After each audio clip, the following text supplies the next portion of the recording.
जिसकी माँ बहन बेटी बीबी बेपर्दा घूमती हो वो दयूस है।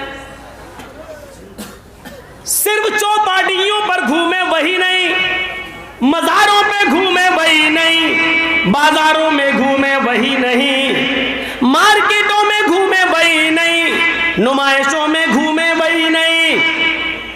ओ बिहार वालों, जलसा कराने वालों, तुम्हारे जलसे में भी जो बेपर्दगी से घूमे वो भी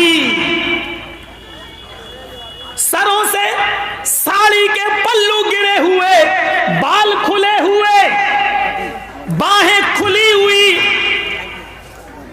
ब्लाउज दिखता हुआ, नौजवान लड़कियां हाफ आस्तीनों के कपड़े पहनकर बालों को खोल खोल कर मर्दों के शाना बशाना दुकानों पे खड़ी होकर जो शॉपिंग कर रही हैं, ये हमारी बहनें, बेटियां, बीवियां, माएं, हम और आप भी उसी फहरिस्त में शामिल हैं। जलसे में आ जाने के बाद जन्नत का सर्टिफिकेट आपको नहीं मिल जाता है कि आपकी बहनें, आपकी बेटियां चाहे जैसे घूमे आप जन्नती हैं। नहीं नहीं, कामयाब मुसलमान की पहचान, कामयाब मोमिन की पहचान ये बताई जा रही है, वल्लज़ीना हुम लिफुरूजिहिम हाफिज़ून, जो अपनी सतर की और शर्मगाहों की हिफाजत करती है। हजरत फातिमा का इंतकाल का वक्त आता है, कहती है ऐ अली, मैं आपकी बीवी भी हूँ, मोहम्मद रसूलुल्लाह की बेटी भी हूँ, मेरी एक आरज़ू है, मेरी एक तमन्ना है। कहा क्या?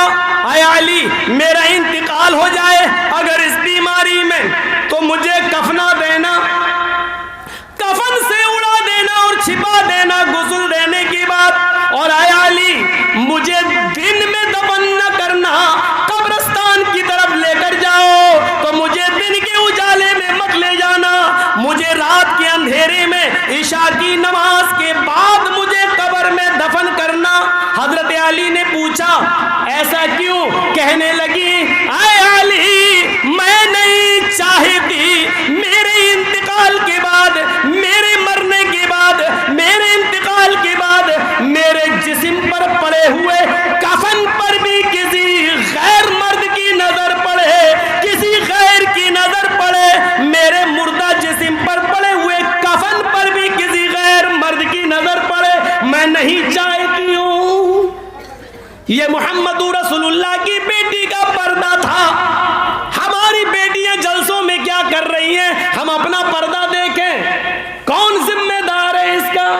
वहां नागपुर में षड्यंत्र रचे जा रहे हैं, वहां ये तैयारियां हो रही हैं, इन मुसलमानों की लड़कियों को हम अपने घर की बहुएं कैसे बनाएं, हम इनसे गैर मुस्लिम बच्चे कैसे पैदा कराएं, हम इनके बच्चों से राम राम कैसे कहलवाएं, हम इनको राम भक्त कैसे बनाएं। यहाँ ये षड्यंत्र हो रहे हैं और यहाँ हम साजिश से हम जो है साजिशों में हम साजिशों से बाखबर भी नहीं है, साजिशें हमें कुछ लगती ही नहीं है। मेरे प्यारे साथियों, कुरान कहता है सतर की भी हिफाजत होनी चाहिए और शर्मगाह की भी हिफाजत, शर्मगाह की हिफाजत जिनसे मना है वो अलग कर दिया, इल्ला अला अज़वाजिहिम औ मा मलकत अयमानुहुम, अपनी शर्मगाहों की हिफाजत करो। हाँ, अपनी बीवियों से नहीं, अपनी बांदियों से, लौंडियों से नहीं। अरब के अंदर लौंडी चलती थी, आज के ज़माने में नहीं है। अरब के अंदर लड़कियां खरीदी जाती थी और बेची जाती थी पहले, तो इसलिए जो खरीद ली जाती थी पैसा देकर, जिसको हमने खरीद लिया वो हमारी लौंडी हो गई। अब लौंडी से बीवी वाला काम लिया जा सकता था, उसमें कोई बुराई की बात नहीं है, लेकिन अब चूँकि पूरी दुनिया के कानून की नज़र में लड़के और लड़कियों का बेचना एक कानूनी जुर्म बन गया है, इसलिए अब नहीं।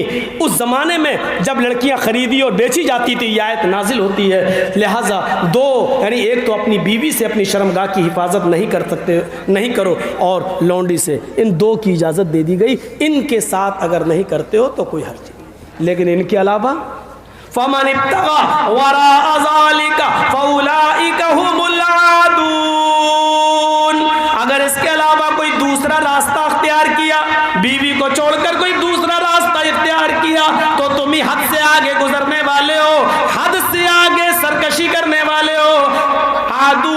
हद से तजावुज करने वाले हो। हद से तजावुज समझते हैं? बाउंड्री को क्रॉस करने वाले हो, लाइन को क्रॉस करने वाले हो। फेसबुक, व्हाट्सएप, मैसेंजर, इन चीज़ों ने जहाँ कुछ फ़ायदा किया है तो बहुत नुकसान भी किया है। आज तो ये बहुत अच्छा ज़रिया बन गया है, जुड़े हुए हैं लोग, और मर्दों से ज़्यादा, लड़कों से ज़्यादा लड़कियां भी जुड़ी। मुझे मालूम है कि मेरी तकरीर का हश्र क्या होगा, मेरे कह देने से तुम छोड़ थोड़ी दोगे, वो तो मुझे मालूम है। और क्या 20 साल से आप छोड़े बैठे हैं क्या?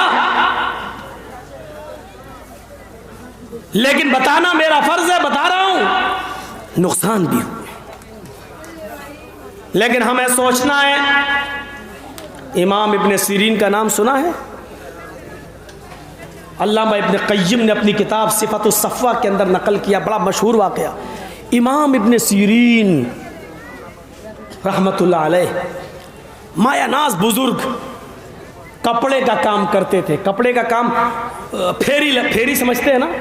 फेरी, कपड़ा अपने सर पर कपड़े की गठरी लादी और गांव गांव जाकर कपड़ा बेचते थे।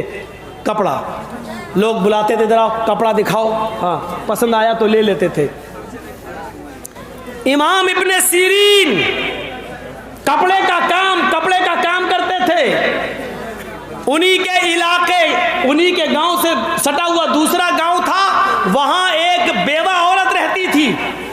और सुनिए नौजवानों, तुम्हारे लिए वाकया, वहां एक बेवा रहती थी। जवानी में ही उसका शौहर इंतकाल कर गया था।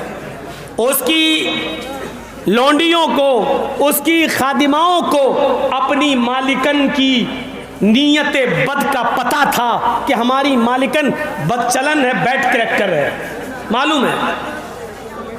उस बेवा औरत ने अपनी लौंडी, अपनी बांदी से ये कह दिया था, अगर कोई नौजवान और खूबसूरत लड़का तुम्हें दिखाई दे तो उसको किसी तरह मेरे घर तक पहुंचाओ। तो उस लौंडी ने इमाम इब्ने सीरीन का नाम पेश कर दिया। बड़े खूबसूरत हैं, बुजुर्ग हैं। बुजुर्ग का मतलब ये नहीं होता कि बुढ़ा हो।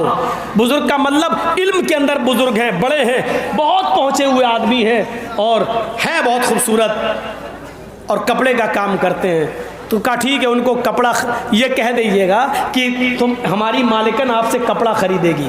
ए भैया, जिसको उठ के जाना हो यहाँ से चला जाए, ये बीच में खड़े होकर डिस्टर्ब मत करो। सर्दियों के दिन में जब 1 बजे टाइम देंगे तो यही हाल होगा ना। आप तो फिर भी हिम्मत वाले बैठे, कल तो 1/4 चले गए, 1/4 रह गए थे, चौथाई बकिया सब चले गए थे, उठ के बहुत ज़्यादा थे। लेकिन इतनी सर्दी थी कल कि जब तकरीर ख़त्म हुई तो 1/4 ही रह गए, सिर्फ चौथाई।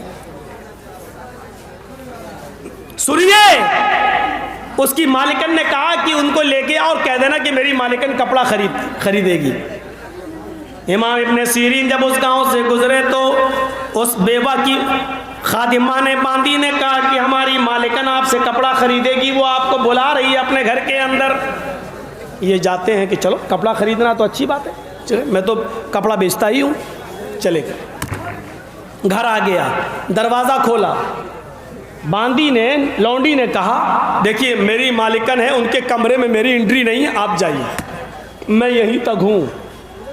उन्होंने दूसरा दरवाज़ा खोला, आवाज़ आई आ जाओ, दूसरा दरवाजे के अंदर भी चले गए। देखा एक और दरवाज़ा है, कहा, उसको खटखटाया, कहा आ जाइए अंदर। उन्होंने उसको भी खोला, अंदर खूबसूरत औरत सेक्सी कपड़े पहने हुए बैठी हुई। ये अपने कपड़े की गठरी खोलते हैं, जी बताइए मैं और कौन सा दिखाऊं, उसकी तरफ देख ही नहीं रहे हैं।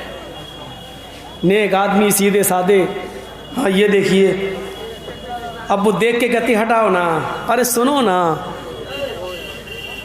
दिल लगी की बातें करने लगी। और ये बेचारे कपड़े की गठरी खोलते खोलते थक गए। उसने कहा अरे बंद करो, जितने का तुम्हारा कपड़ा है उससे ज़्यादा मैं तुम्हें पैसा दे दूंगी। तो कहें क्या मतलब है? तो डायरेक्ट बोलती उदनु मिन्नी, मेरे करीब आइए, इशारा है मेरे साथ मुजामियत कीजिए। और वो हाथ पकड़ के खींचने लगी।